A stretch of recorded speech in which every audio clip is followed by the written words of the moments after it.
All right, legends, welcome back to the late show where we get a little bit wild. It's a little bit uncut. The belt buckle is undone and we are ready to fly. Got my 5'8", Tim Williams. How are you? Good to be back. Good to trounce you in another round of quick fires. How good? Catmandu, Yo. got your questions ready? Ready as ever. Bit of pressure on you. I know. I felt a bit of pressure today to diversify the questions, but I think we got some good ones, so I'm ready. All right, rock off, me and Wimmy Tilliams. Now, last week, Tim Williams dictated terms with his, people in Coomera. I think they're just a little bit behind the rest of us in the city, you know? I don't like the way that he sets the tone with his things. Are you ready? Like a human being. Listen, mate, Coomera's not behind. I was having a yarn with Mum. We watched the Titanic at the movies on Friday night and she agreed with me. Let's go. It's unreal. All right, scissors, paper, rock. Fuck, he's so good. I am going to kick off and I'm going to run this way. Okay. You're receiving. Oh, okay. Let's go. Okay. Question number 1. Is Nanai a solid pick? Negative. I mean, I know the Cowboys have a pretty decent draw. They're looking good despite ball in hand, not great on the weekend, pretty sloppy. He's just so attack reliant. He's pretty expensive. If he doesn't score tries, he's got some of the worst base stats, the work rate for a back row in the competition. There's upside. He's a supreme talent. But he can score a try and set one up and still score 55 points. So, look, I think this early in the year, there's better options available. Root? I agree with Tim. There are better options available. I will say this, though. He's one that I'm going to be keeping an eye on because I think that his base stats have improved this year. Not enough for me to consider him right now, but I'm hoping he has turned a corner. You have a look at his base stats in the first 2 weeks. 35 in week 1, which wasn't ideal. On the weekend, though, he played the full 80 and he scored 48 in base. So, starting to improve. Still not for me, but one that I will just be keeping an eye on. All right. Good stuff. Is Pappy a potential pod play this week or the next? No idea what his ownership is, so no idea if he's a pod player or whatever. But, yeah, I would seriously consider him. I just don't like that buy-in coming. I think it's a good way to free up cash, though. If you're looking to downgrade a Drinky, a Turbo, a Kalen Ponga, I can completely understand people doing it. If he didn't have that buy, I would seriously consider KP to him. But the buy worries me, and I'm still got a little, maybe too much belief in KP. But not for me, but I can understand people doing it. The round 4 buy for the Storm is a real pain in the arse. I think they're going to get a really fired-up Knights outfit this weekend after losing 2 on the trot. The no goal kicking is still an issue. I know he scored 132 on the weekend with a couple of awesome tries, but look, his break-even's about 22. So I'm happy to watch him do it again. If he scores well and he makes 40 to 50K, happy to let that ride and can pick him up round 5, still at a discounted price, moving from there. Yeah. All right. Guys, question number 3. Thoughts on Jack Whiten at CTW? Big watch, really big watch, and even more so because the Bunnies have had a poor start to the season. He slots in one of the best positions in the NRL. That is the left centre spot at South Sydney. I know Latrell cuts out the centre a fair bit to his winger and Alex Johnston with that sweeping shape. But Latrell, Jackie White and best mates. Jack coming with a point to prove. Big money signing, tough start for the Bunnies. He's going to get through a ton of work. He's a real serious pod. Don't do it for a couple of weeks, though. Yeah, I won't repeat everything Timmy said, but you've got an opportunity to watch him for 3 weeks, see how we go. He mentioned the Latrell Mitchell cutout. If there's anyone he's not going to cut out, it's probably his best mate, Jack Wyden, who's an absolute MF and is just going to take him on all day.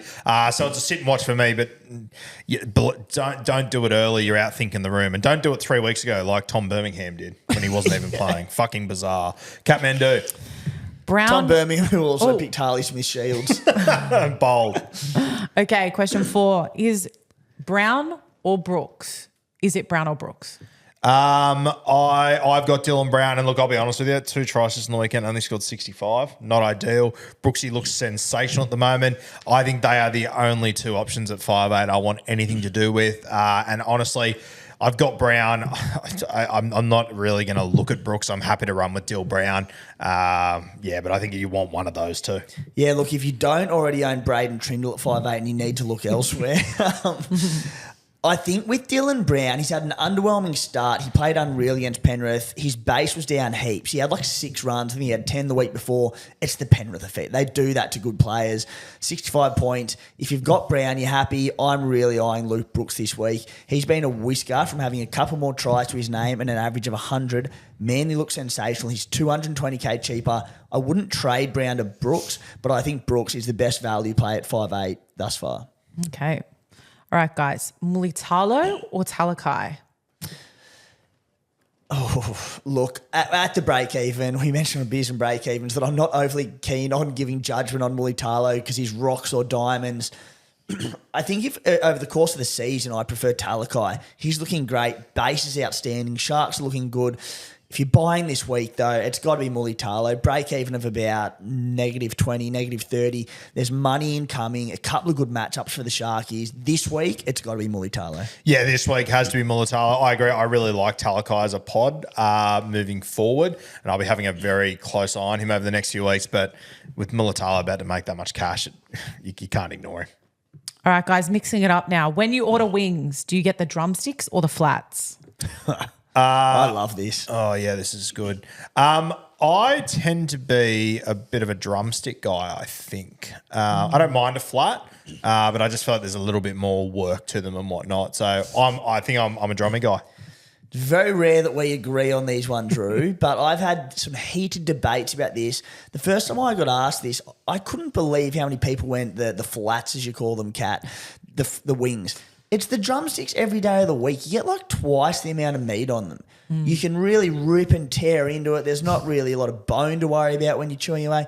The drumsticks are so much better, and I reckon anyone that wants the flats, the wings, have got rocks in their Mate, hands. sorting out a flat and getting all it's a part-time job. I don't have time for that shit. No. Drummy every day of the week. What do you, Kat? I'm a flats. Ugh. Why? And you know what? Because maybe I'm a more advanced eater, but like I've worked out how to eat a flat without it, choking on a bone or something. It's not that bad. There is a way to, isn't it? Like you pull a bone out or you squish them or you kind of you loosen one of them, and then it's a very easy disassemble of the flat. Yeah, I don't believe you. Nah. Okay. Anyway, well, we're not going out for chicken wings. Let's go the final question. This is from Angelo. He said, pod move by going Tino or save the money and go Lindsay Smith. Look, Tino's very expensive at what, 780, 790k, mid-60s in his first game of the season. Titans had the bye. You can get another look at him. Look, you also want him at the front row. I don't think it's worth paying up that much for him this early in the season. Terrell May's tearing it up there. Lindsay Smith, also not convinced. He's about 450k. I know Fisher Harris is out. We don't know how long for, though. I don't like either. Yeah, I don't like either as well. It's a rank question. I'm not keen on either. I'd probably rather Ruben Cotter than both, honestly. I'd go Liam Henry at 238k because there's money to be made ahead of him. Missed me with both of those. I had a feeling you guys would hate that question because neither of those players have pretty much ever come up as contenders for you. So, Who asked that question? Well, we didn't call anyone else out, so I feel I was bad. going to tell him we hate him too. Yeah, really put a line in the sand. Tino will be a phenomenal buy, and he'll probably be the top averaging front row forward, him or Payne Haas, but not yet. Yeah. Well, we know that's not where you guys like to spend your money. Exactly. Have you got Exactly. one more for us? You can chuck in there. I can give do us one more for sure. Okay, give me 1 sec. 1 sec. One more chance for Rue to bed shit on the late show. All right. I don't sleep on opportunities. Big opportunity guy. This one's quite funny, actually. Hold on. Okay, here.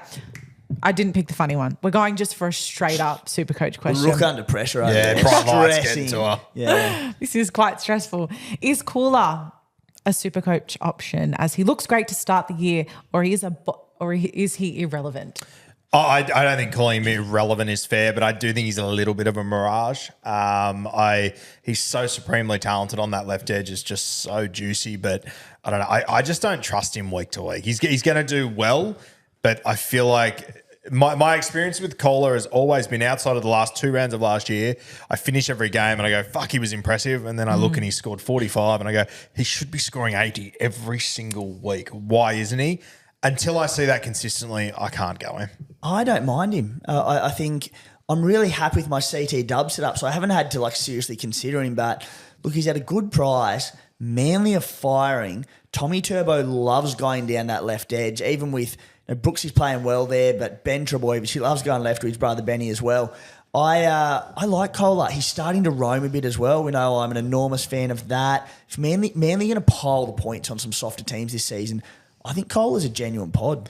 Scored 30 points in week 1, scored a try in week 2 and scored 63. 63 in one try, sweet. It's not terrible. Against two tough oppositions plus Vegas as well. As I said, I wouldn't go him now, but when softer oppositions come up, Manly, provided a certain T. Trebojevic stays fit, they're going to start putting 40 and 50 points on teams. Kohler can have a field day. He's not expensive. Sure, but I mean, he just scored a try. He scored 63. Like, he's 580K. Like, it's a lot of bicky to pay for a guy that if he scores a try, he'll get 63. 63's all right. He's an outside back. Like, they need attacking stats to score well. That's the reality. Oh, yeah, I don't know. If I'm spending 580K for an outside back, I want to get more when they score a try. Yeah, if I'm spending Val Holmes played his worst game of his career last week and scored 55. If I spend up that much for an outside back, I'm getting Hamisa. I already got him, sorry. He's no Drew Hutchinson. All right, let's call it a day. Yeah. I was just going to say the funny question was, Timmy, does your back get sore carrying the family name?